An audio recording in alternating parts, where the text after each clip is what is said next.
Well, hello and welcome to the inaugural event of the iSchool's 2013-14 Colloquium series, the theme of which is Feminist and Queer Approaches to Technoscience. We are thrilled to welcome Professor Sandra Harding as the first speaker in our series. My name is Patrick Kilty, and I'm a professor in the Faculty of Information, the iSchool, here at the University of Toronto. This year's Colloquium brings 14 internationally recognized feminist and queer technoscience scholars to the University of Toronto from a wide range of disciplinary backgrounds. In addition to a public talk, each speaker has agreed to run a faculty and graduate student workshop. Co-sponsors for the series include the Social Sciences and Humanities Research Council, the Bonham Center for Sexual Diversity Studies, the Center for the Study of the United States, the Department of Comparative Literature, the Department of Visual Studies, the Institute for the History and Philosophy of Science and Technology, and the Women and Gender Studies Institute. Future speakers in the series include Anna Watkins-Fisher, Lucy Suchman, Shannon Bell, Lisa Cartwright, Jennifer Jensen, Shaka McLaughlin, Michelle Murphy, David Phillips, Vera Frankel, Kavita Phillip, Misha Cardenas, Zabit Patterson, and Janine Marchessault. On Thursday, December 5th at 4 p.m., Anna Watkins-Fisher will present Playing the Parasite, The Art of Dependence in a Networked Age, in room 728 of the iSchool Bissell building, located behind Robarts Library. For more information about that talk and the rest of the series, please feel free to take any of the flyers we've made available today. They're just outside this room. You can also provide your email address on this clipboard, which will only be used in circulating information about the series. So, let me please now welcome Sandra Danilovich, a PhD student at the iSchool, who will introduce Professor Sandra Harding.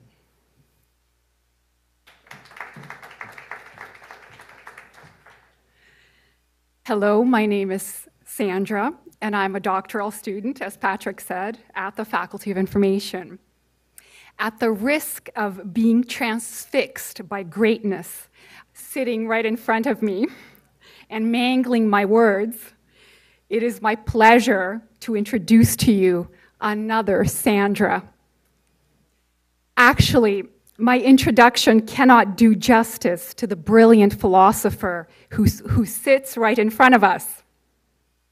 We are incredibly fortunate to have Dr. Sandra Harding launch the Faculty of Information's Colloquium series on feminist and queer approaches to technoscience.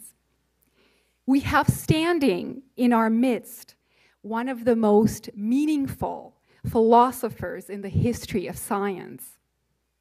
Meaningful because for more than 30 years, Dr. Sandra Harding has cogently expressed what it means to do science, and what is science without meaning. Dr. Harding is Professor of Education and Gender Studies at University of California, Los Angeles. Dr. Harding's work in feminist and postcolonial theory, epistemology, research methodology, and philosophy of science is groundbreaking. Her innovations on concepts such as feminist standpoint theory have galvanized social studies of science. Her writing includes the monographs Whose Science, Whose Knowledge, Thinking from Women's Lives, and Sciences from Below, Feminisms, Postcolonialities, and Modernities.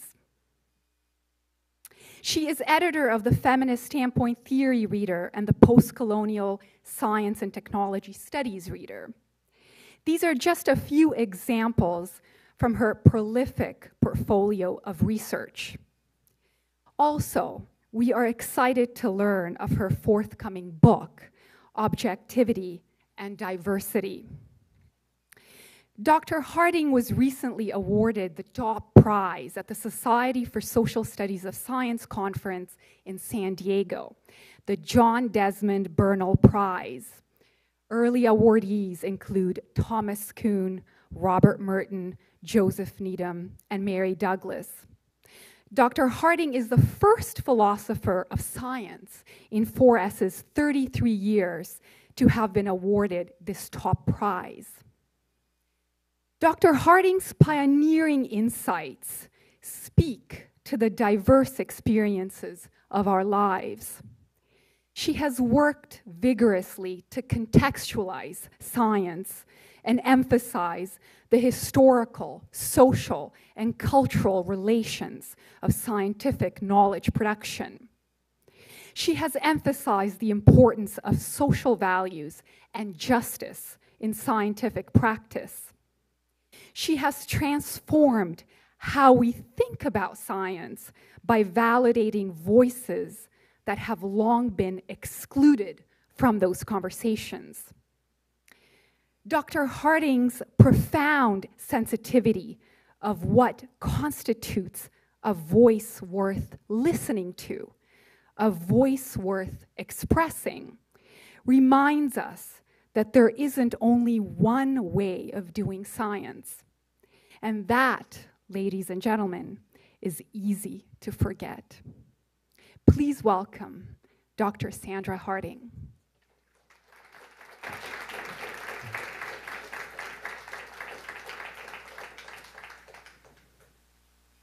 That's a hard introduction to follow. Thank you so much. And thank you, Patrick, for inviting me, and the Monk School for hosting me. And I was shocked to discover that there are departments that study the United States. We're the ones who should be getting to study everybody else. Isn't that how imperialism works? I mean, my colleagues were shocked too. We had no idea there were such places that were studying us. It's an honor and a great pleasure to get to be with you this afternoon. As you know, I've been concerned historically to strengthen the standards for objectivity, to enable the detection of culturally shared assumptions that are not easily detected through the normal procedures of repeating observations across individuals or labs or field stations or whatever, when the whole group shares Eurocentrism or white supremacy or male supremacy or ableism. I originally, let me change that sentence, standpoint theory, standpoint methodology was originally developed in a feminist context. And this institution was the earliest to host a scholar who developed it, and that's Darcy Smith, who has been in OISE for many years. Darcy Smith in the Sociology of Knowledge, Nancy Hartsock in, please come on in, there's seats over here. Nancy Hartsock in Political Philosophy, Hilary Rose in the Sociology of Science, Patricia Hill Collins in Sociology, and many others developed standpoint methodology. I stand on the shoulders of Amazons or something like that. I don't know quite how the metaphor goes. But standpoint methodology, it has a particular lineage in the West that these scholars traced back to the standpoint of the proletariat and the work of Lukács and subsequent Marxist and post-Marxian scholars. But in fact, the logic of research that standpoint methodology develops is organic. Every time a new group steps on the stage of history, whether it's American Indians or the subaltern group or some other, one thing they tend to say is, gee whiz, things look different from the standpoint of our lives. And it's that insight upon which this research methodology, epistemology, and so forth depend. Please come on in, there's seats over here.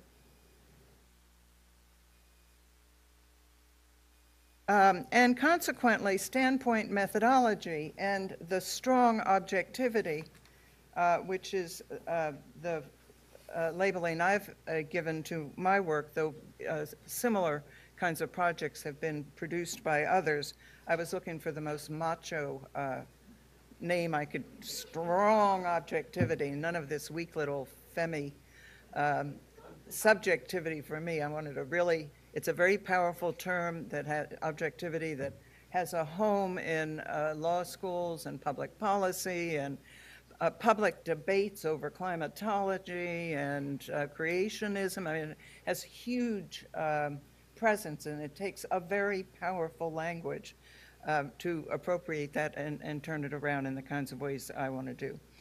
So both standpoint methodology and the logic of strong objectivity have been widely both disseminated and independently emerged. Okay, so it's not the case that it's the West or the rest here, those kinds of, a little of that, but it's also been the rest to the West in the case of postcolonialism and some other forms of it.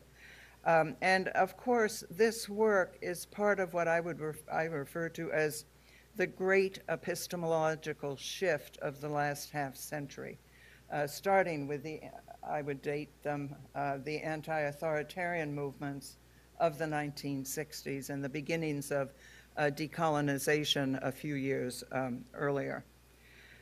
So in this great epistemological shift, what we see is the decline of the view from nowhere, what Donna Haraway memorably referred to as the God trick, the ability to see everywhere in the world from no place at all.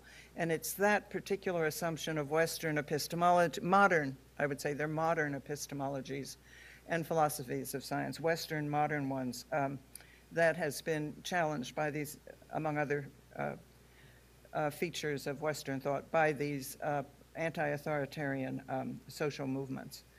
Here, what I want to do is first review some ways in which I already talked about conflicts between feminist and post-colonial research in an article in the journal Postcolonial Studies in 2009, and in a much abbreviated version in the introduction to the Postcolonial Science and Technology Studies reader.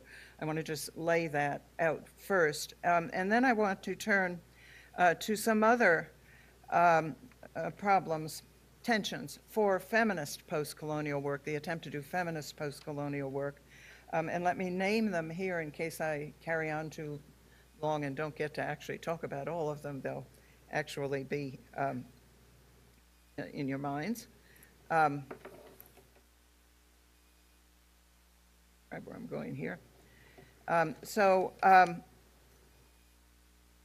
One of them, so I'll start with the early radical successes of feminist third world development work, Esther Boserup, and then of the perception from Said and other post-colonial theorists that colonialism and conquest were always sexual and gender projects in addition to the other kinds of projects that they were.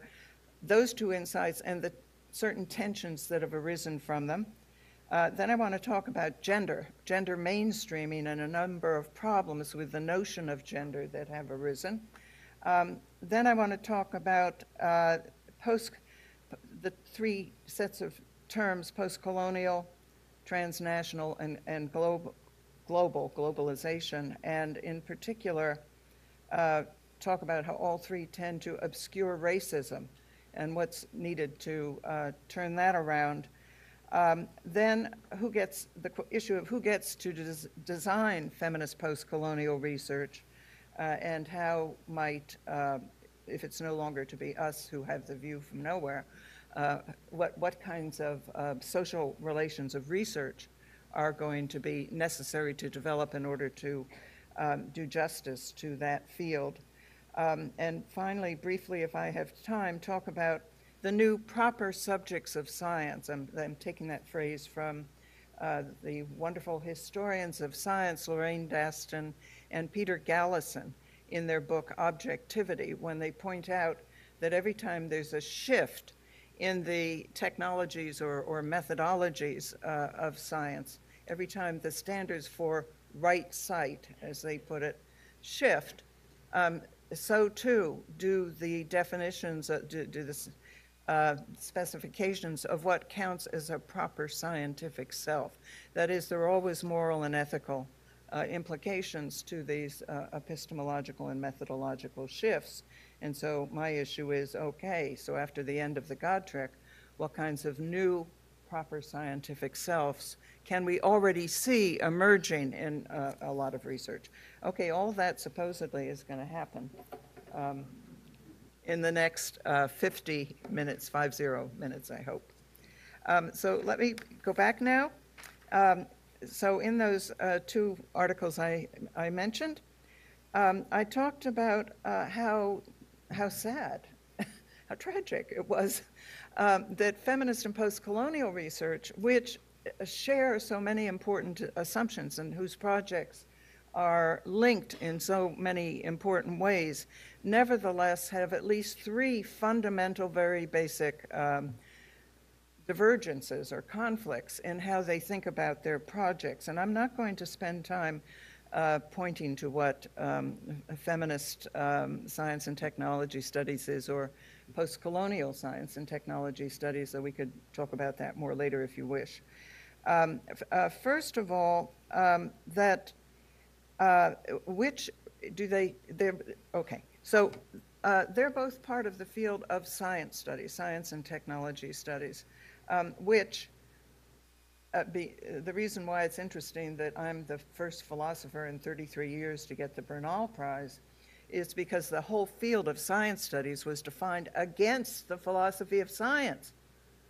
If you read Kuhn, he's against the standard Popperian history of science. If you read David Bloor and some of the others, the worst thing that ever happened to the history of science was philosophy, which doesn't take it seriously. So the whole field of science studies began with an assumption that actually had an older history in feminist and anti-racist studies, which is not properly acknowledged in science studies, that sciences and their societies co-produce and co-constitute each other.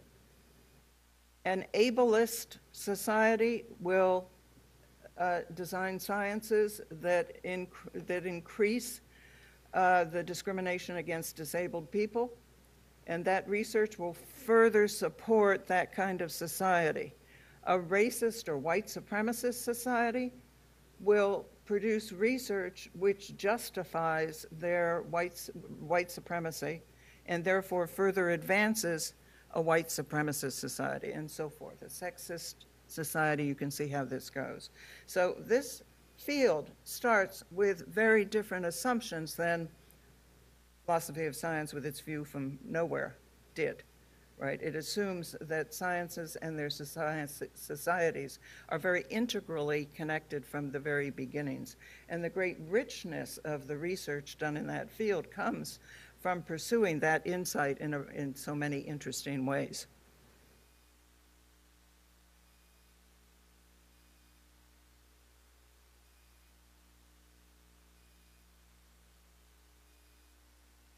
So what are the conflicting assumptions that post-colonial science and technology studies and northern feminist science and technology studies make? First of all, which are the relevant social formations? Feminism tends to think they're gender relations and has done in the North, with very important exceptions, has done very little work on colonialism, for example. And with very important exceptions, post-colonial science and technology studies has paid little attention to feminist work. When I say with important exceptions, of course, there are people like Donna Haraway and Anne Fausto Sterling and Vandana Shiva and some others who have clearly done this from the beginning. But they're marked by their distinctiveness in these fields because the more usual practice is for feminists in the North to think that we can look at gender without looking at race and class and coloniality in the case of science and technology. And in a parallel reflected way, the same is true for post-colonial studies. Secondly, they differ in which sciences and technologies they assume to be the important ones to be looking at. In the North, this has been primarily northern high sciences and technologies, physics, chemistry, abstract biology, and so forth. Of course, there's been some work in other fields. I mean, Donna Haraway looks at primatology. That's not a prime site of STS, science and technology studies. In the South, their own indigenous knowledge legacies are their own indigenous knowledge legacies are important, and B, they too look at Northern high sciences, but with a very differently critical lens on them than the feminist work provides. Third, these two fields assume different answers to the question, who shall lead pro-democratic transformations of sciences and their societies? In the North, it's presumed to be women from the North. In the South, it's presumed to be men from the South. Okay, so these are three very conflicting assumptions that I find in this kind of work. As I said, this is sad because these two fields share some very basic assumptions. They both provide counter-histories of the dominant Northern histories of science. They both are positioned versus a lot of the policies and practices of modern Western science. And they do so because they both believe that modern Western sciences further discriminate against their constituencies, do not treat their constituencies well. Women are ill-treated in many respects by modern Western sciences, and third world people are ill-treated in many respects by modern Western sciences. Fourth, they both offer alternative philosophies and methodologies for science and technology. So these similarities lead me to say that they're weakly complementary. They have a kind of weak complementarity. It's weak because it's not enough. Each, in fact, needs the success of the other for it to achieve its own stated goals. After all, the majority of the world's women are not elite Western ones, modern Western ones. And the vast majority of third world people, maybe 80%, are not ex-colonized men. They're women and their dependents. And this lack of attention to each other's projects deteriorates their own project, was my argument in those papers. Thus, they need strong complementarity. They need to take on each other's projects as central to their own projects. Okay, that's history. That's what appeared in that postcolonial studies paper and in part of the introduction to the postcolonial science and technology studies reader. What I want to do now is go on to those further issues for feminist postcolonial work, feminist work that tries to rise above, to move past, to engage with those problems that I mentioned.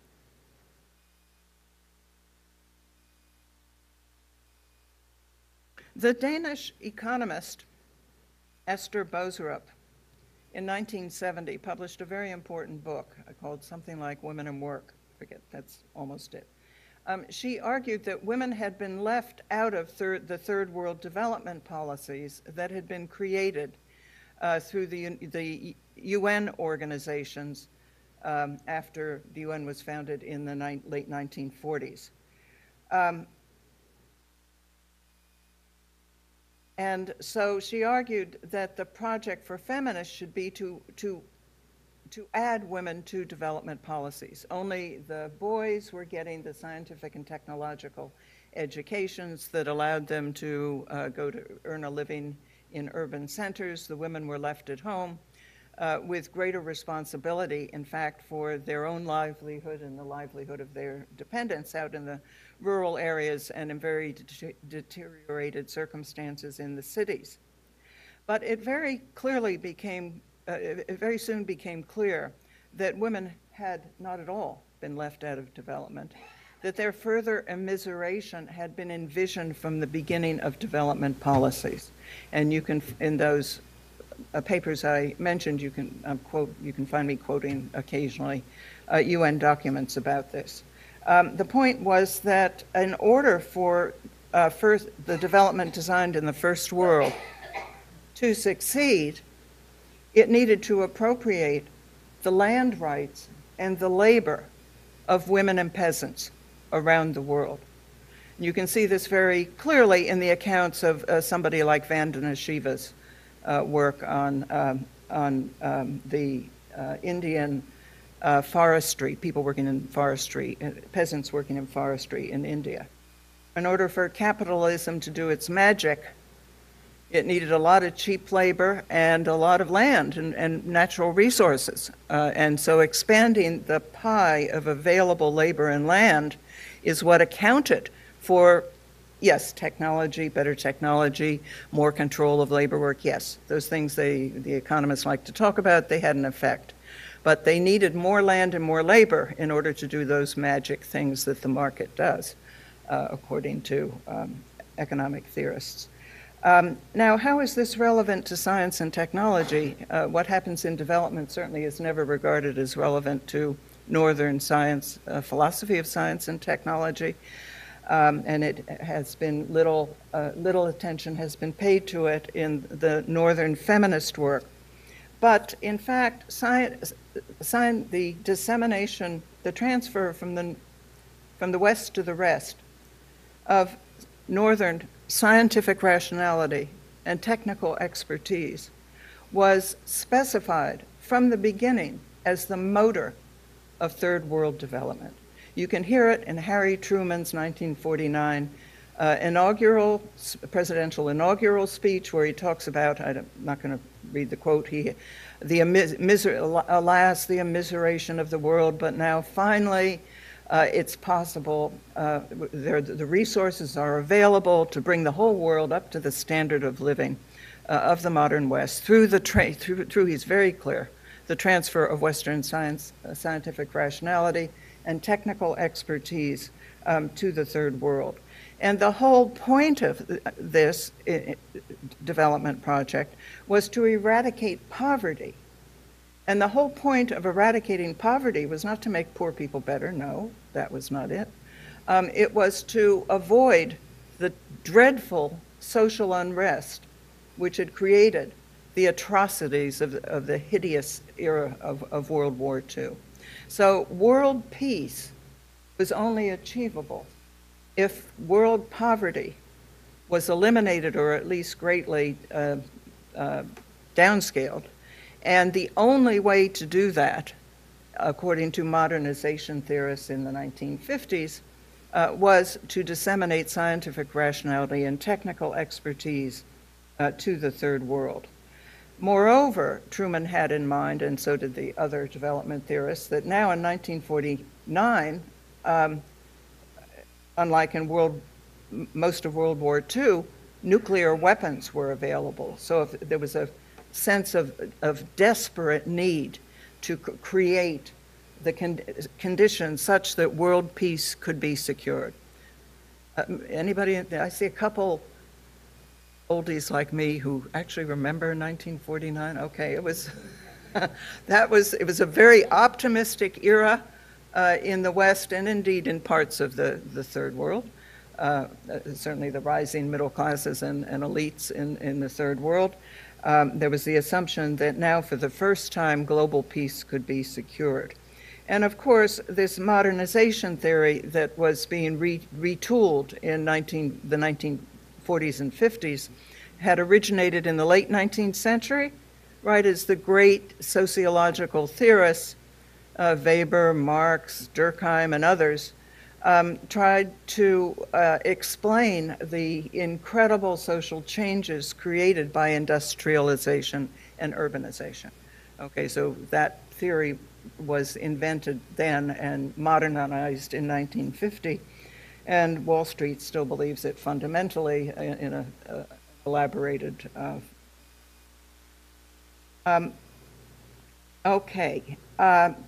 So this was a fast and dirty history from Esther Boserup up to now. This kind of analysis has not been centered in Western feminist science and technology studies. That's the tension here I'm pointing to. that the post-colonial world is quite aware of this history, and it's how science and technology play such an important role. It did and do continue to play such an important role in it, but this doesn't figure in Northern feminist science and technology. And I'm not picking, I am picking on Northern feminist science and technology, but these sins are shared with Northern thinking about science and technology in general, outside of development studies and Wall Street in some way. It's a problem with philosophy of science, and even a lot of the social studies of science and technology that Thomas Kuhn and David Bloor and others started off in the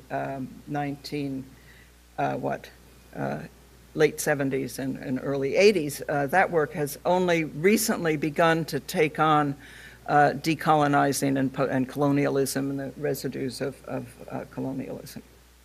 And so that was one part of the early post-colonial science and technology literature. Another part, as I indicated briefly, and am I gonna have to move fast, was that from the beginning, the high post-colonial theory, that is the theory what's known as post-colonial theory, that got institutionalized in Canada and the US and parts of Europe, England especially, in literature and cultural studies department, the roots of which are to be found in Edward Said's Orientalism and Frantz Fanon and Homi Bhabha and so forth. This post-colonial theory recognized from the beginning that colonialism had a sexual and gender political unconscious, to borrow a phrase from Frederick Jameson. That is that the preoccupations, as Said pointed out, with brown women's sexuality, that's not his language, that's Gayatri Spivak's language, preoccupations with the harem, Anne McClintock's book on imperial leather and a whole bunch of other literature pointed to the way sexual and gender agendas were very much part of the conquistadors through the whole era of Orientalism. And this involved also a goal of emasculating and feminizing other men, third world men. So that Gayatri Spivak could say after the first Gulf War that the agenda of sending white men to save brown women from brown men in the Middle East had become the justification for the first Gulf War and subsequent wars. You can see women's bodies being used in international politics. Look at the relationships between Pakistan and the US, and it's again and again one sees this kind of preoccupation with women's bodies as a way to conduct international relations. Yet Chandra Mohanty has pointed out that Western feminism has not yet fully enough distanced itself from this kind of preoccupation with the immiseration of third world women. And we Western white feminists who persistently tell these tales of immiseration, oh sad, sad, sad, which it is, nevertheless have deep interests in showing how liberated we are, how wonderful and progressive we are in the West compared to these poor brown women who are under the thumb of powerful patriarchies. We have managed to throw off our patriarchy. Look how liberated we are here, right? So Chandra Mohanty, so this is another tension in this attempt to do feminist post-colonial work, how to balance the necessity to accurately document the situation of third world women, such as that about 80% of the poor of the world are women and their dependents in the third world and in Toronto and in LA, while not feeding on that kind of Eurocentric boosterism of Western culture, and particularly of the way our women have been treated. Secondly, there's a lot of tensions around gender and gender mainstreaming, as it's called, in the various international agencies and development institutions. And feminists generally regard gender mainstreaming as far too conservative.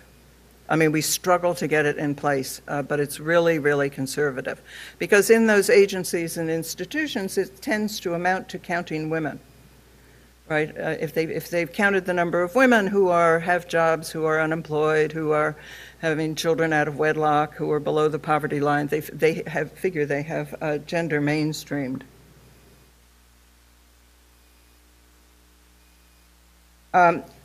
However, in opposition to that conservative attitude, counting women, getting accurate records of women's situations around the world is extremely difficult. It's very difficult to get. And it's a very important project because you can't tell what you're looking at until you count it. I mean, I know that's very regressive, but I can't help it. I was brought up a logical positivist. I'm a recovering logical positivist. I practically have to go to a 12-step program to keep from falling into my bad old ways. But I do think if you're going to make policy, it helps to know what you're looking at. And getting accurate data on women, I could go into the details, but every feminist social science researcher in the room knows how difficult it is, in fact, to get that. And moreover, those kinds of facts are absent from even progressive development literatures. I was at a very progressive, they had the most progressive ethics of development people at an institute this summer, and I was shocked to find no mention, on the one hand, of the World Bank or corporations. They were all involved with rights. And in the second place, there were mentions of women, but it was off on the side. I mean, I had to inform them that 80% of the poor that they were supposedly interested in were in fact women and their dependents, and that was true in East Lansing, where we were, no less than in other parts of the world. So that's a first tension and issue here. To recognize both truths, that gender mainstreaming is very conservative. It doesn't get to the way gender is an analytic lens used to look at social relations, as well as a phenomenon out there that we can look at and count. Moreover, they rarely deal with men. And yet men have gender too, just like whites have race. I mean, they think that gender issues are relevant only when a woman walks into the room. So, you know, football locker rooms have no gender. Priesthood, Catholic priesthood has no gender, right, and so forth. You get the picture. They don't understand intersectionality, that powerful notion that Kimberly Crenshaw, jurisprudence theorist at UCLA, Kimberly Crenshaw and her colleagues developed. In order to be able to articulate how it came about that African American women never, under the law, had the right to represent themselves. They were too much like white women and black men to need to be asked about their own conditions, to represent their own conditions. And they were too different from white women and from black men to represent the group as a whole.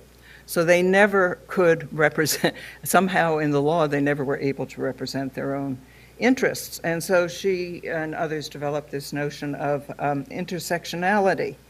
And you can see it in play in Mohanty's, Chandra Mohanty's critiques, for example, pointing out that white women too are party to colonial relations. Colonial relations are not just about them out there, they're about us here and the residues of coloniality that persist in our own lives.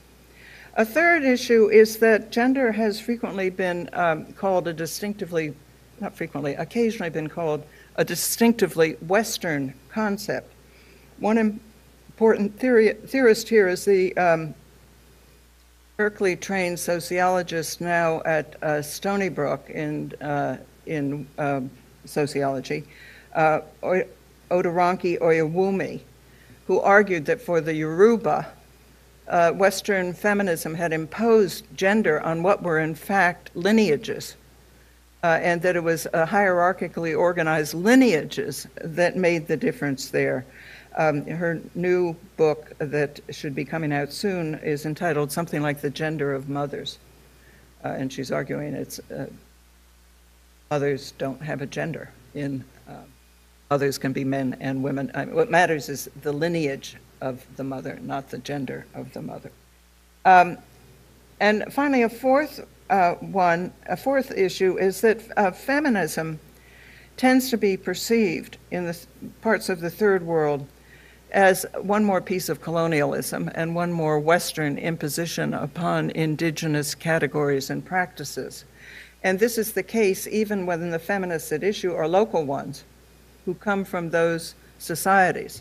This has been the case around local women organizing against female genital mutilation, against a whole variety of issues in which it's been extremely difficult for Western women and for indigenous feminists to negotiate there's no inoculation for getting through the social relations of coloniality and ex-coloniality innocently, right? There's no magic bullet, no little cocoon you can wrap yourself in. You just have to negotiate your way through. So that's yet one more tension.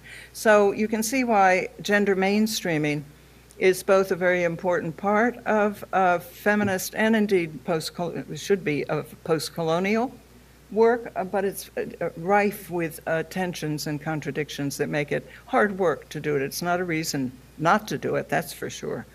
But it is a reason to get a lot of allies and colleagues and a serious life outside of work and a lot of other consolations for very difficult work. Let me see, I'm going to run for another.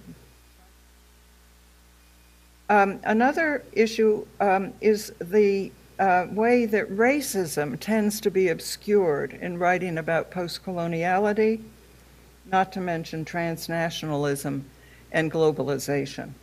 And there's a deep need for the feminisms developed in the US and other places around the world, black feminism and women of color feminisms in the US and Canada, for example. I'm sorry, it's true. Every time I say US, I think you're in the US. True? It's awful. Speak of colonialism, the colonial mind at work. I know you know it, but I just want you to know that every once in a while I know it.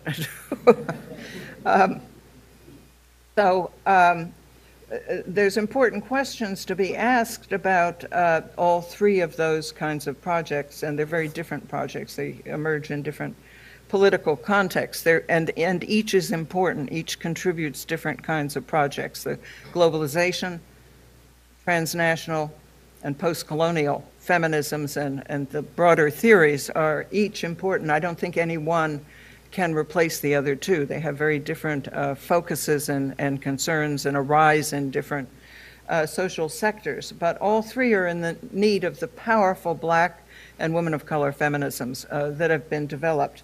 And we should explore the relationship between anti-racist discourses in Britain, Canada, and the US on the one hand, and these projects. And I would argue that all three fields, post-colonial, transnational, and globalization studies, need a strong dose of intersectionality, and to really, Kim Crenshaw's intersectionality, and to really pursue it in terms of both the objects of their study and the strategic positioning of the research projects themselves. In what ways can those projects be positioned more effectively to avoid obscuring the way racism is still alive and well and functioning in local and international relations? Next, who should design feminist post-colonial research? Us or them? And of course, both of us. And the issue is who, as I mentioned, I raised in other contexts, who should be the leaders toward a progressive future in terms of feminist and postcolonial and feminist postcolonial studies. I hope it's obvious that the answer is all of the above. It should be both, of course, those who have suffered from these institutional practices and those of us who have benefited from them but are against them. And I want to point here to I'm not a historian of social science, so I could be wrong here, but if you think of participatory action research in the social sciences as a continuum, the development of collaborative research at one radical end of it, I think is fairly recent. I think it first emerged in archaeology, but I'll stand corrected. Collaborative research historically has meant collaboration between researchers from different disciplines. But in the context of anti-racism and post-colonialism and so forth, it means something quite different, and that is, as the subtitle of an important book here puts the point, the subtitle is Doing Science Together, and it's Louise Fortman's collection of essays on environmental and health research. I forget what the title is, Collaborative Research in the Field. She's in the Environmental Studies program at Berkeley, and that book is maybe 3 years old. And so in archaeology, of course, at one point it no longer became appropriate for archaeologists to drag other people's bones out of the ground and cart them off to a laboratory and do whatever they wanted to do with them. And it's been a slow, painful process to develop the codes of ethics in archaeology and the practices in archaeological research that enable jointly designed projects between archaeologists and what they refer to as the legacy peoples, right? The indigenous U.S. or whatever people. And the real sticking point here is that researchers have to give up control of the research project, right? The design and management of the research project has to be negotiated with the people who are the major stakeholders in the questions being asked. That is, the design of those projects from the beginning has to be able to satisfy the needs and interests of Native Canadians, for example, and of the archaeologists. Alison Wiley, a philosopher of archaeology at the University of Washington, co-wrote and she's a feminist standpoint theorist, co-wrote the Code of Ethics with Tom Patterson from anthropology at UC Riverside, the Code of Ethics of the American Archaeological Society some years ago. And she's written quite a bit on this topic, but there are other terrific books out there. The language of collaboration here is mostly used with respect to indigenous people, right? Whether it's Louise Fortman's work on health and environmental issues in Latin America, or Alison Wiley's and others' work with Native Canadians and Native Americans, First Nation people in here. But there's no reason why we couldn't expand that. Are there any physicists in the room? Well, I'm a little bit in luck, we'll see. There's no reason, there's no reason not to ask the question, at least. What would it mean to design physics research in collaboration with the stakeholders, potential stakeholders of that research, which probably means the people who are going to get bombed, right, and shot and whatnot, okay? So I think there's a further turn to this methodological work here that lies ahead of us, and it's a really, really radical turn. Don't tell the physicists I said this, okay? They're not happy with me anyway, and it's going to only get worse. The final issue I wanted to, so that's graduate students don't even think of trying to design a dissertation project in collaboration with your subjects. We don't want you to do that. We want you to command it and design the whole thing. We want to know, you to know what you're doing. We want you to do colonial research.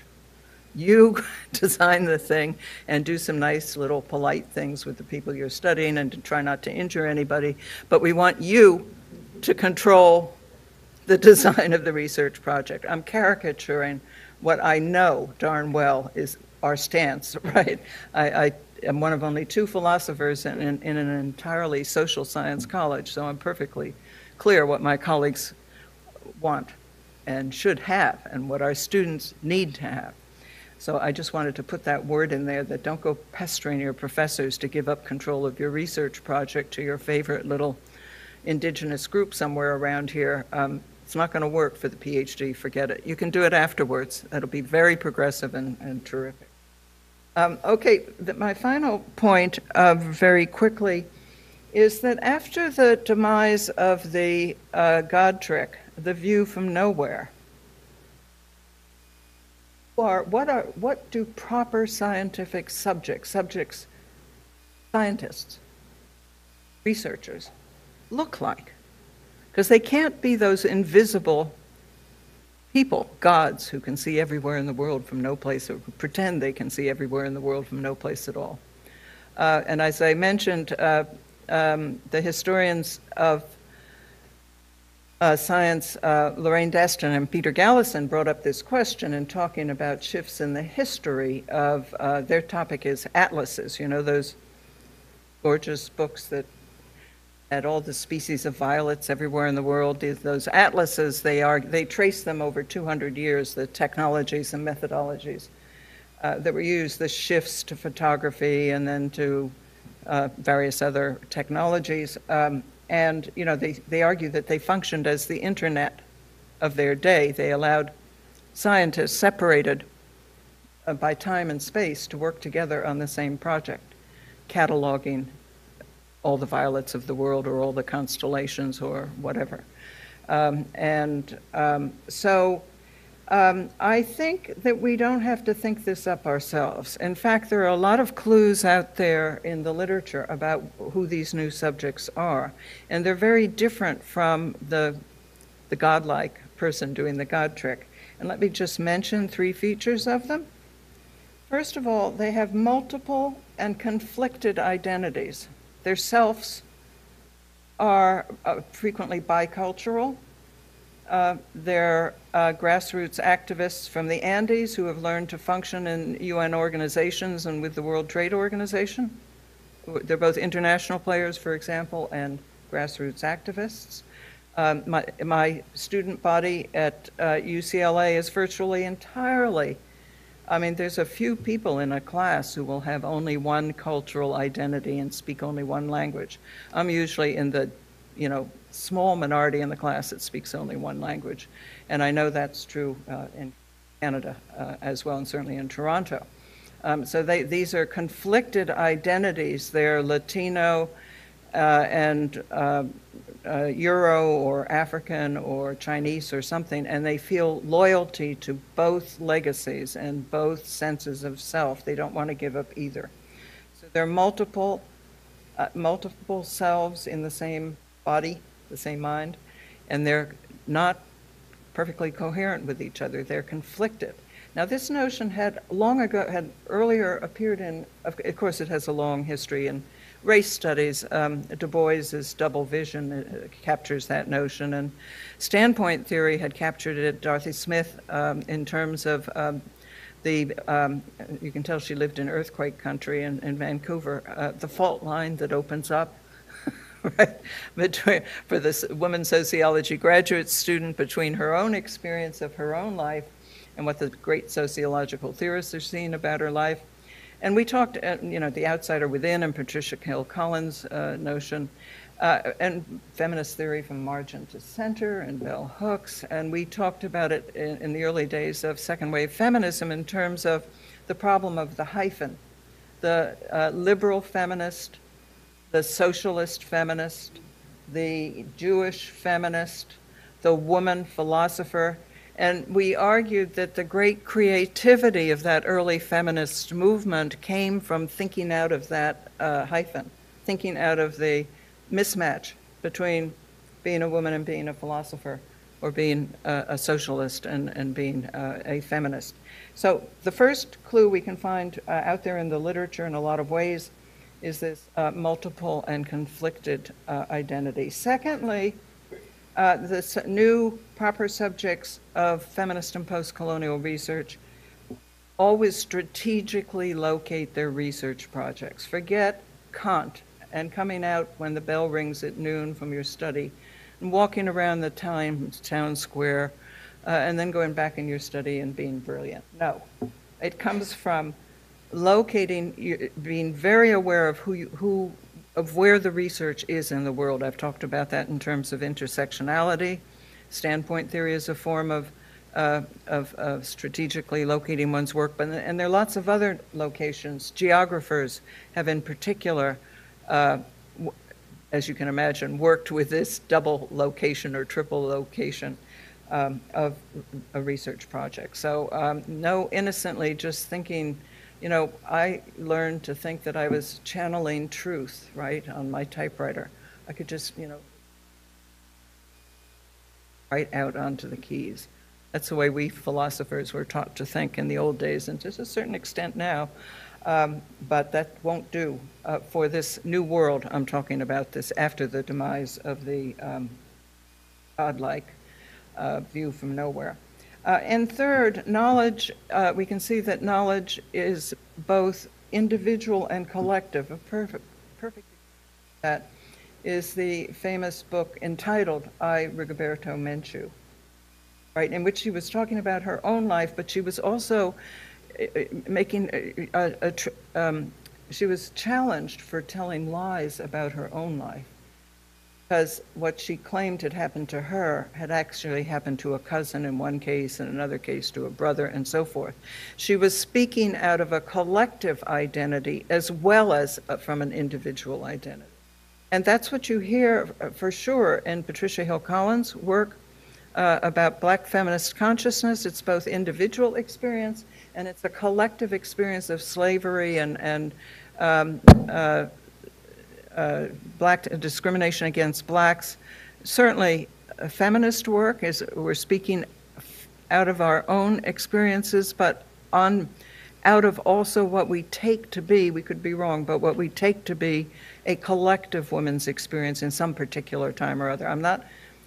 The argument here is not to essentialize the group, but rather that the idea that one can speak only for oneself is a very dangerous delusion. That only dominant group men, rational economic man, and so forth, is encouraged to make. I did it all myself, and here I am. I'm thinking entirely on my own. I owe nothing to anybody in my thought except the great men who preceded me. On the other hand, women have had trouble even getting an identity of their own since we've been required to be somebody's wife, to identify as somebody's wife, somebody's daughter. Our papers are never filed under our names, they're filed under our family names, and so forth and so on.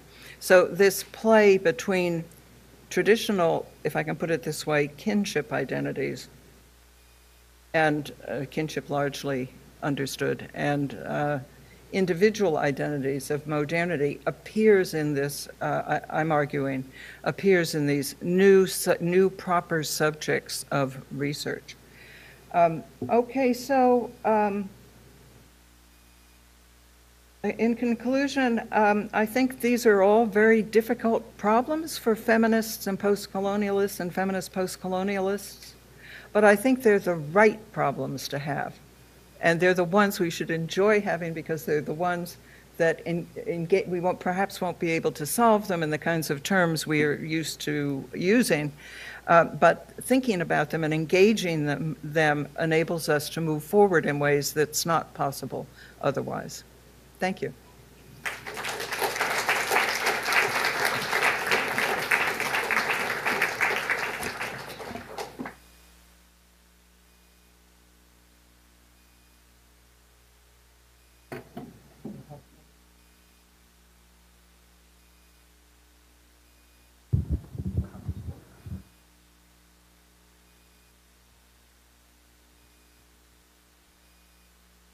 Oh, that's great. You don't have to call on them again. Thanks very much for your presentation. I was intrigued by your comment that transnational studies, postcolonial studies, and globalization neglect consideration of racism. And you alluded to how these areas could be deepened by considering that. And I just wondered if you could elaborate on that idea. Thank you. It's a good question, and I wish I'd explored it more than I have. But I'm just aware that transnationalism and globalization seem to function as if they leave very little space for, and postcolonialism, leave little space for talking about race differences. I mean, one can do it, but it's not a central category in thinking. Now, maybe that's a good thing. Maybe we're post-race societies. I don't think so. And I think racism is still alive and well in international relations in all kinds of ways. I think it's because of the intersectionality strategic positioning issues. I think it's impossible to, it's not impossible to separate the study of race from the study of class. It's hard, but it's not impossible, or sex, but it seems to be all too easy to neglect to even bring up the issues at all in those contexts. Black theorists in the US worry that the fascination that these areas of research have for white folks is partly due to the desire to escape dealing with what is the most difficult set of othering positions arguably in the United States, at least to this day, which are race issues. And so that's why I say that, and I wish I'd thought it up myself, but I didn't. There are lots of black theorists who are arguing that. And I think the answer is not to, of course, to abandon the great resources that those other three kinds of studies offer, but rather to centralize race in them also. It'll be nice when we get to be a post-race society. It'll be terrific when we get to be a post-race society, but at least you can speak for Canada, but in the US, we're not there, in spite of the efforts of a lot of people to say we are. So that's, you could push further if you want me to say a little more about, okay. Thank you for your presentation. I was wondering, do you have any positive examples to give us of people who've included their subjects in the design, conducting, and follow-up to their research? I used to work in international development, and I saw terrible, terrible projects that were promulgated all over over Africa that were useless because they were so poorly designed. Yes, I know. I've read some of that literature, and I'm aware of that. Let me see. Fortunately, I brought along the bibliography of this book. This justifies carrying this big weight in my luggage this whole time. I knew I'd need to dig up a couple references here. One is that Fortman book I mentioned, Louise Fortman. I'm going to give you three examples. Louise Fortman, 2008, Participatory Research in Conservation and Rural Livelihoods. Wiley Blackwell Publishers. There's a fabulous collection, is also 2008. It's an edited collection, as was the Fortman one. It's called Collaboration in Archaeological Practice, Engaging Descendant Communities, 2008. And the two editors are, I'm sorry, I'm going to mangle this first name. First name's hyphenated, Colwell Chantafon. Is there somebody here who knows it and can say it better than I can? And T.J. Ferguson. If you look up Colwell and Ferguson, you'll get it. Collaboration in Archaeological Practice, Engaging Descendant Communities. And Alison Wiley, what I have is a lecture that she gave in 2008. Wow, 2008 is really a hot year for this stuff. A lecture she gave as a distinguished lecturer at the Archaeology Division of the American Anthropological Association It's entitled Legacies of Collaboration, Transformative Criticism in Archaeology. So those are 3 examples, but my sense is there's a lot more out there, and the bibliographies in Fortman and the Colwell hyphenated and Ferguson are very good. As you can imagine, there aren't any in physics I know of, but we can start working on it. Hi. Yes. Thanks. That was a great question. I was just. Could you stand up and speak up? Yeah, sorry. You talked a lot about kind of wanting things to be gender neutral or race neutral, but there's also a lot happening in the world today, like when we have disaster relief or whatnot. Like if you look in Haiti about which members of families were allowed to get aid from, where it was often only the female head of the family was allowed to receive this aid because, you know, research shows that they're more likely to actually support their family with this aid. How do you respond to just that, and how to make the world gender neutral when you have specific examples of needing to rely on certain members of the family? Let me ask you, what makes you think I want to make the world gender neutral? Not necessarily the entire world. You did talk a lot about race neutral and that. I did? Oh, yes. I said, well, I'm sorry, I was joking around about these people who say that since Obama was elected. I didn't mean that you actually thought the world was race neutral. I know that it's well, there will be a race neutral world when there's no discrimination on the basis of race. That's the sense in which I hope there will be a race neutral world, right? Or a gender neutral world. Maybe there won't be, maybe race and gender will not be useful categories anymore, right? I mean, are they useful for any reasons beyond discrimination?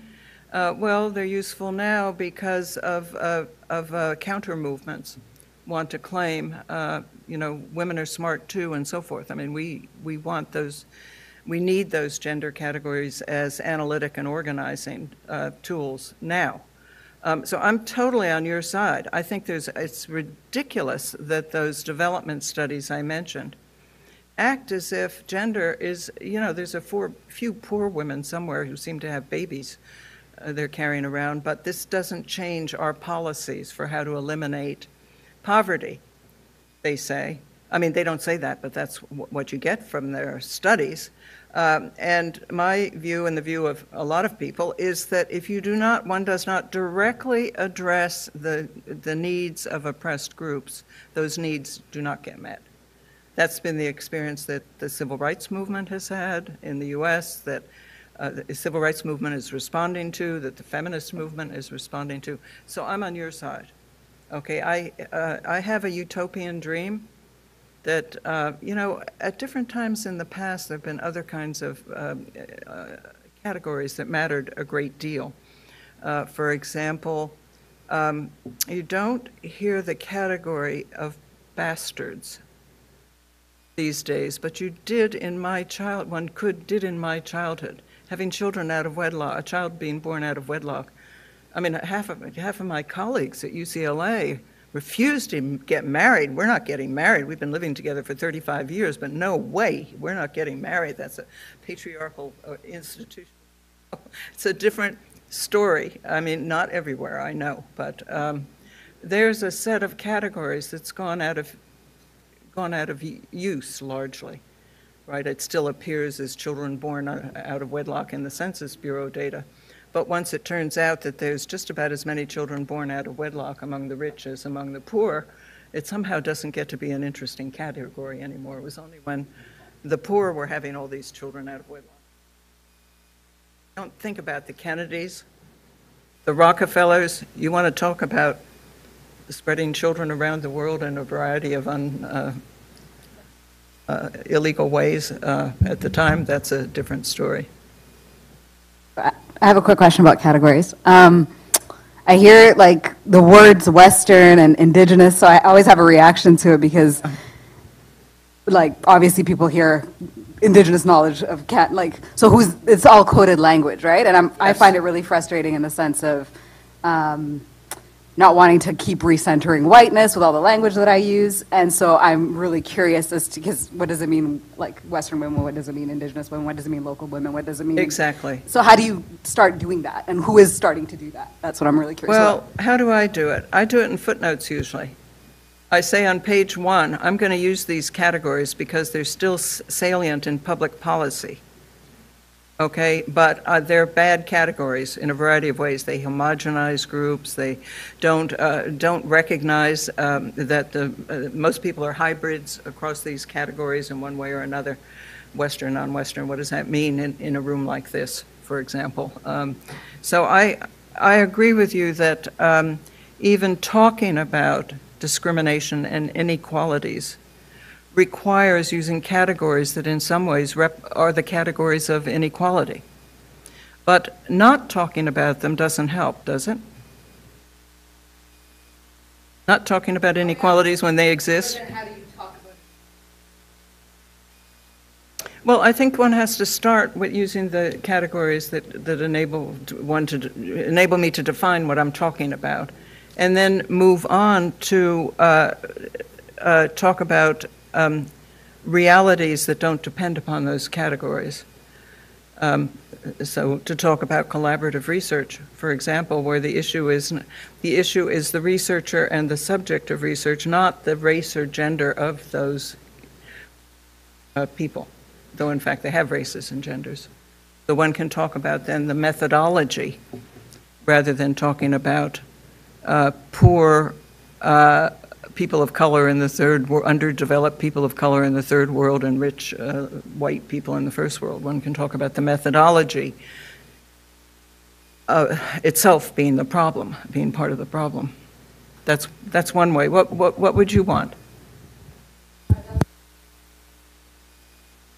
Well, I think to shift to the pragmatic everyday realities. And try to get at the structural and meaning, symbolic elements that are making it happen in that kind of way. But, you know, the privileged are all too happy not to talk about, not to, just to keep the focus on them as real people, right? Don't talk about all those people it takes to keep them alive and well and functioning. So it's hard. It's not, I'm glad, don't ever stop asking that question. It's the question that has to be asked. How do we get past this moment without, while still engaging with it effectively? How do we engage with the structural and symbolic relations that keep these categories in place without replicating them again? You know, the issue comes up in every social movement. One way to do it has been to transvalue the categories. Black is beautiful. Women are beautiful. Feminism, I'll just say this about feminism, but it's true of every one of these social movements. Its foundations have been identifying with a group that it hopes to eradicate.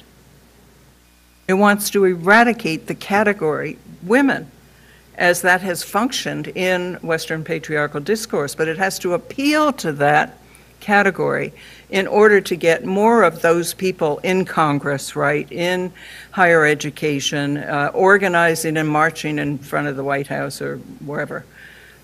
So it's always a problem. You can't, the dominant group always makes it impossible for the people it's oppressing to speak. There's no way to speak without speaking in the, it occupies all the linguistic space, so that there's no way of speaking without using the categories it prefers. You can go off in the corner and mumble and make up other terms, but nobody knows what you're talking about and nobody pays any attention unless you talk in the master's language. So it's always that struggle in every social movement to move forward while having to document the inequalities and appeal to the identities of those people we call women, to come together as a group for ourselves rather than, to quote a famous 19th century German sociologist, rather than only in ourselves, it's somebody identified by the sociologist or the public policy person. So don't stop asking that question. And I'm sorry I don't have a good answer. It's not my fault. Thank you, Sandra, for that talk. I enjoyed the moment when you confessed to still battling your inner Popperian, or your inner, like, not Popperian, but logical positivist, right? Yes. And I wondered, particularly thinking too about in the narrative you provide in terms of the history of thinking about certain kinds of feminist politics in dialogue or divergence with certain kinds of post-colonial politics, and then kind of coming to a final point in your talk where you're really trying to think about questions of diversity, as your title says. I'm wondering your reflections about the status of a kind of like liberal politic, right? Like, so diversity is often a category of a liberal politics, particularly here in Canada, if we think about histories of multiculturalism. And I'm wondering your reflections, kind of just like the reflections about the legacies of thinking about positivism and our thinking and our critical thinking about science, what are your reflections about the legacy of liberalism in attempts to think more critically and interestingly about difference? I think about it a lot, and I think that this great epistemological shift, as I'm calling it, has especially challenged liberal multicultural democracies, right? Those three terms. The liberal multicultural democracies have prided themselves on their toleration of difference, right? Whether it was Catholics and Protestants in 1776, never mind the Native Americans and African slaves and Jews, right, in the U.S. and Canada, I guess, too. It was definitely on their minds. If I can move a little bit past your question, I think the single, in case we don't have enough problems already, as I've been indicating, I think the single biggest challenge right now is, in the last decade, is the increased presence of Muslims and Islam in the West. And we're somehow, that really tests liberal multicultural democracies in very profoundly, as you can see by looking at what are the public issues in every country. And women's bodies are frequently the focus of that, not always, but frequently the focus, whether it's failing or some other particular characteristic, supposedly, of Muslim women. So I think we're at a moment where a lot of people are already appropriating are we appropriating neoliberalism? We're returning to an older liberalism and appropriating it for newer practices, I think. I'm not a political theorist, so this is a very naive and half-baked kind of answer I'm giving, but it comes up for me because in science contexts and in this issue about multiculturalism, and I know Toronto has had its share of, one of my graduate students did a dissertation partly based in the Toronto Muslim community, in which Al-Huda, I think, is the Pakistani, actually conservative, ideologically, bourgeois Muslim women's organization that has had, in effect, pretty radical effects as it's gone online and has branches in Toronto and London and whatnot, and provides a real powerful separate world for Muslim women trying to be even more Muslim than they were already. I mean, it's a lot of very interesting contradictions that she was looking at. She is herself Pakistani, and one of her aunts is in Al-Huda in Pakistan.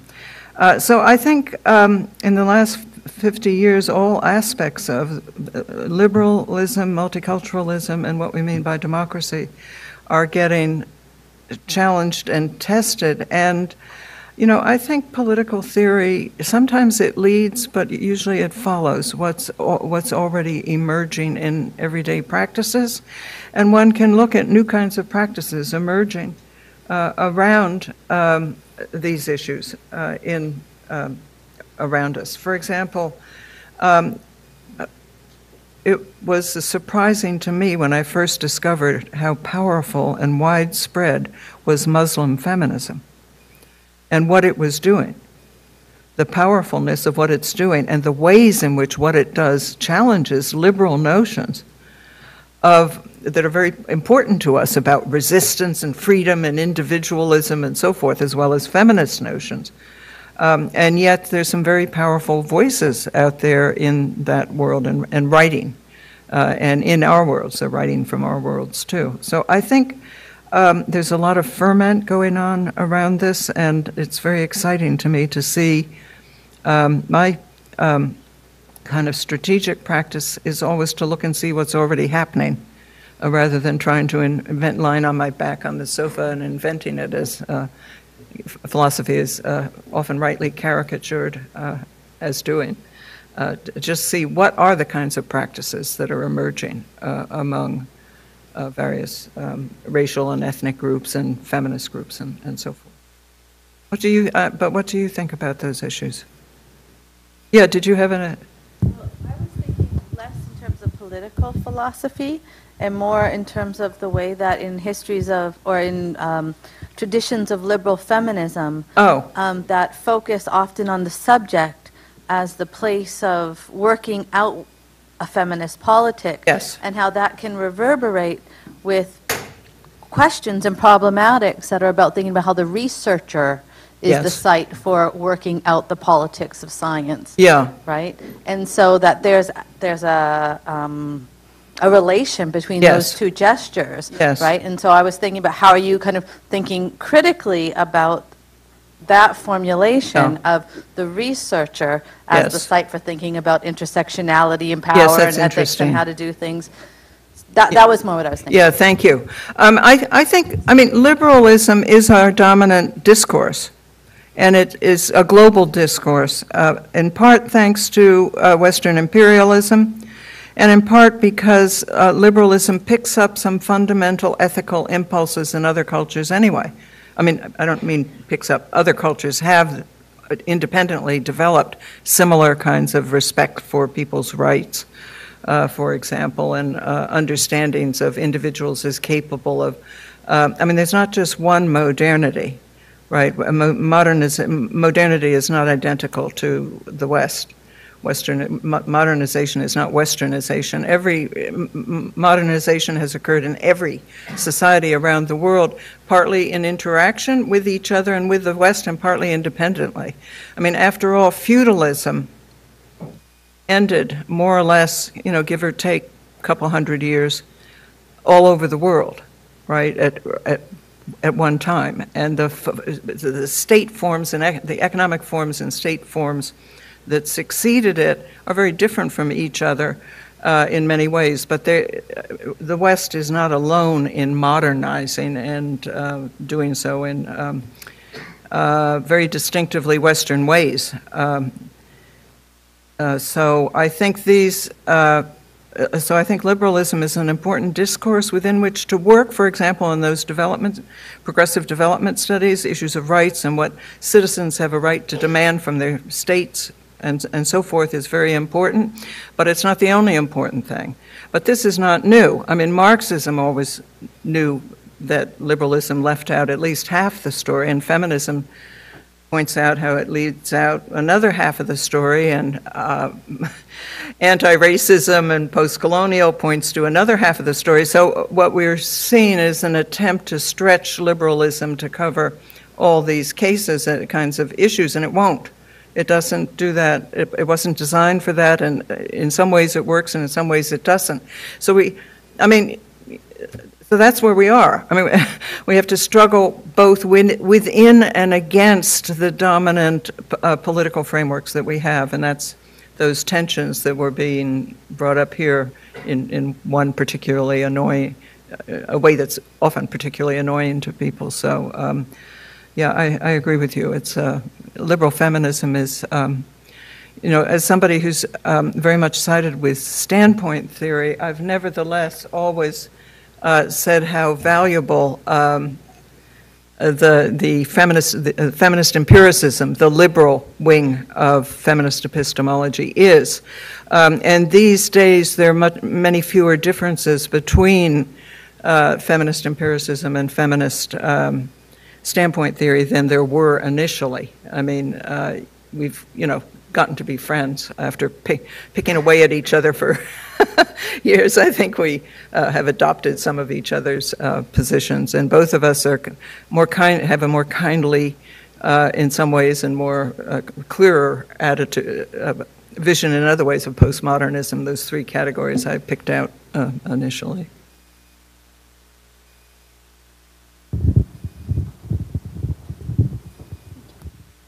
Hi, just thank you for your lecture. When you started talking about white feminism and the relation to women of color in basically any context in the world, I thought of womanism and the rise of womanist theory, and being Pakistani and calling myself a feminist, I almost feel like it's a contradiction. Mm-hmm. And I know a lot of women in the diaspora who are more progressive often feel the same way. This is a contradiction between being a woman of color and calling yourself a feminist. So I just wanted to ask, what are your opinions on womanism, and do you think that there's a way to bridge that gap between feminism and womanism, considering the history of feminism? Thank you. Great question.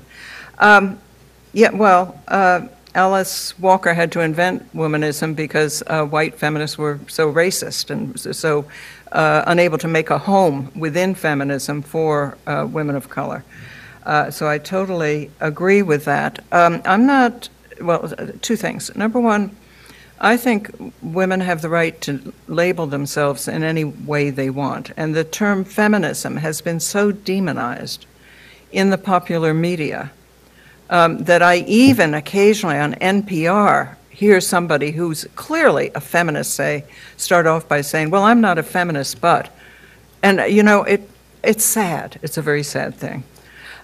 Nevertheless, there's lots of contexts in which I do not first identify myself as a feminist, because it'll get in the way of what I want to say about something else. It'll distract them.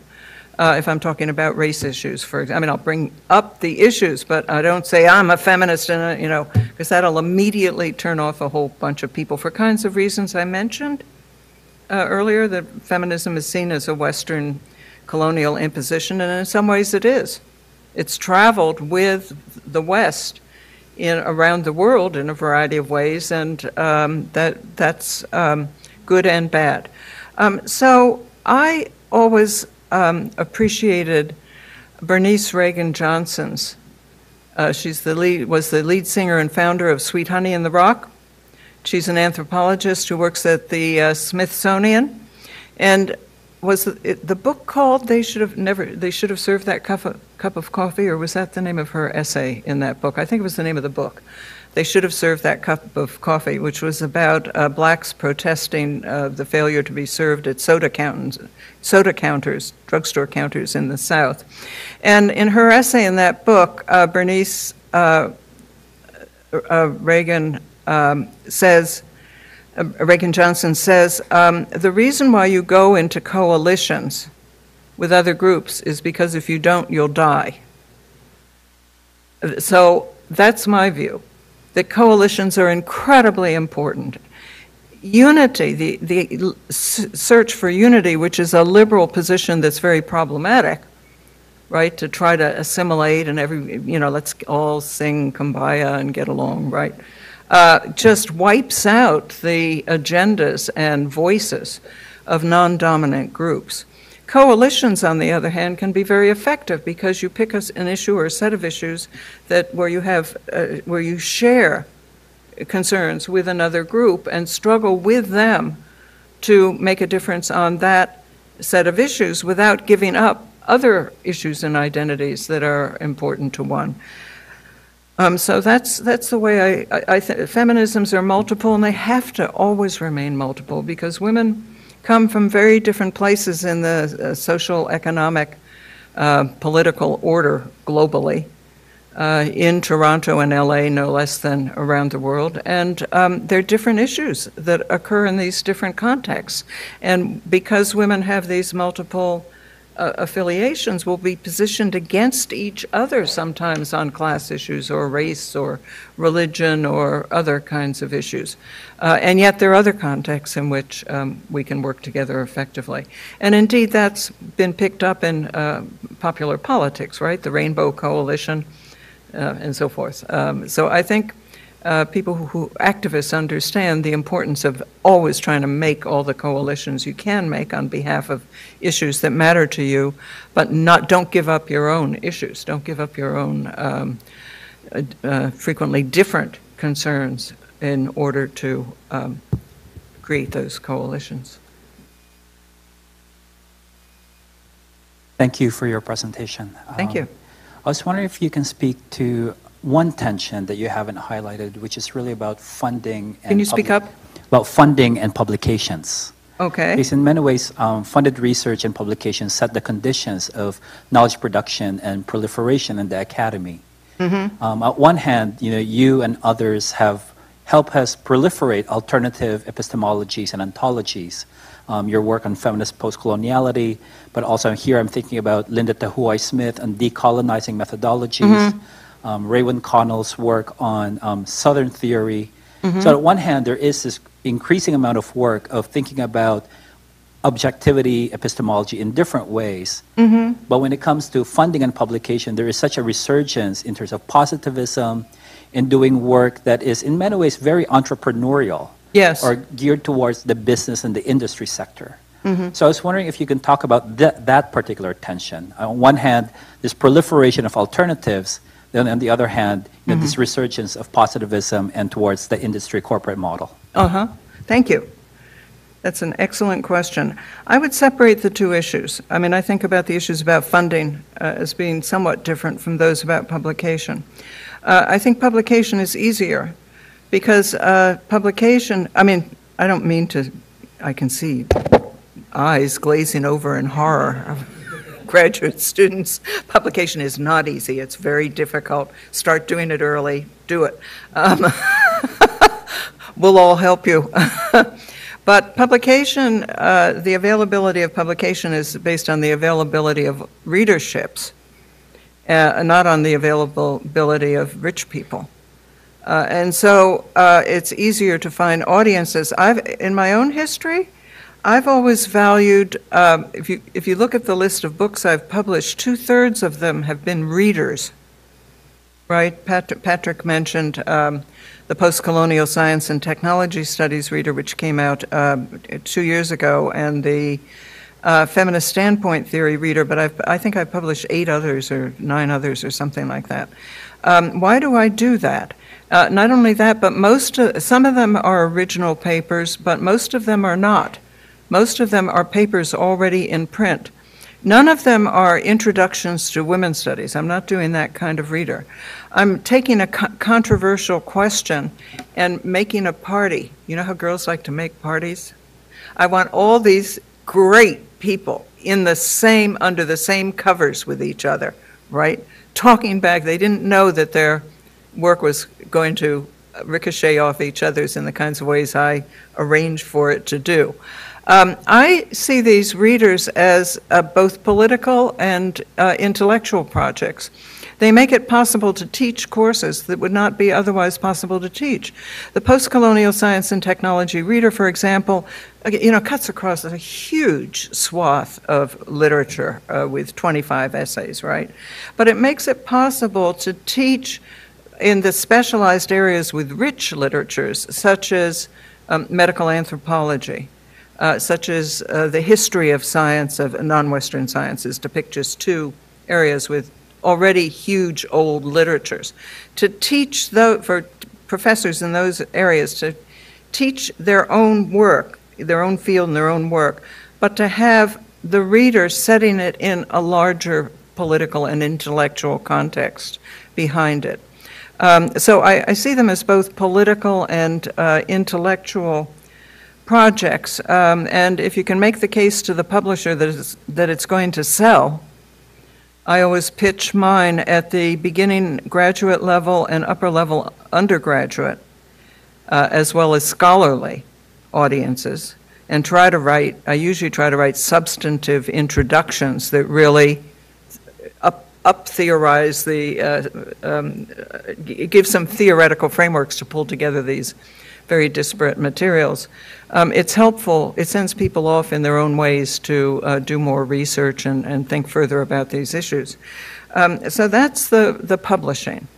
And there's lots and lots of publishers. And if you can make the case to them, work out making the case that there's going to be a readership, they're going to be able to cover the costs of this volume, they'll say yes. Funding is another matter. Fortunately, I'm a philosopher. So I don't need a lot of funding, right, to do my work. That's one thing, that different fields have different kinds of funding needs. The second thing is, to be said in my own case, is that I have not had major foundation funding for about 30 years. And I certainly can't get, I think to this day I would not be able to get NSF funding, although I'm constantly a reviewer for NSF and for these. They call on me, they know I can do the reviews. The reason is that the right wing went after me from the John Birch Society through the Science Wars. And so federal government agencies in the US know they'll be attacked if their money is going to that demon, Sandra Harding, right? And, my Wikipedia site, to this, I don't pay too much attention to it, but it is from between 6 to 18 hours updated with right-wing stuff every time I ask a friend to take it off. And what they focus on is one sentence from a book that's 27 years old that I thought was a joke. I won't repeat it because some of you know it already, but it's, it just makes it, that's a peculiar set of historical circumstances, right? The demonization of feminism, and I was an easy target for it. And, I'm, if you'll forgive me, bigger than that now. It doesn't bother me. I mean, I don't care. But it does shape funding possibilities for me. Fortunately, I haven't really needed funding. I took an administrative positions instead. I know this will seem totally wild to people, but for 20 years I taught half-time as I directed very major feminist institutions. I co-edited the journal Signs, Journal of Women in Culture and Society. That's not science. Signs, GNS, okay. And directed the Women's Studies program at the University of Delaware, which was huge, and the UCLA Center for the Study of Women, which is a research institute, not the academic program. And they have different work patterns than does full-time teaching. And so I wrote all my books on those jobs. I mean, not all, but maybe almost all. Funding is hard to get, and it's especially not easy now when there's cutbacks in funding everywhere, federal government and everywhere else. And you're right that funding determines what gets done certainly in the natural sciences and in most of the social sciences. Social sciences do big science. You need funding to go run that research, to travel to Africa or Latin America or wherever you're doing your research. So it's an issue. I have no solutions to it. But I think, helping graduate students figure out how to get it is a really good project.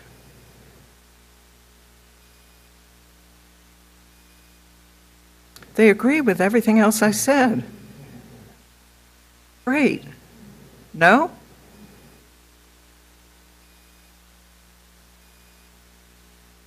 Thank you.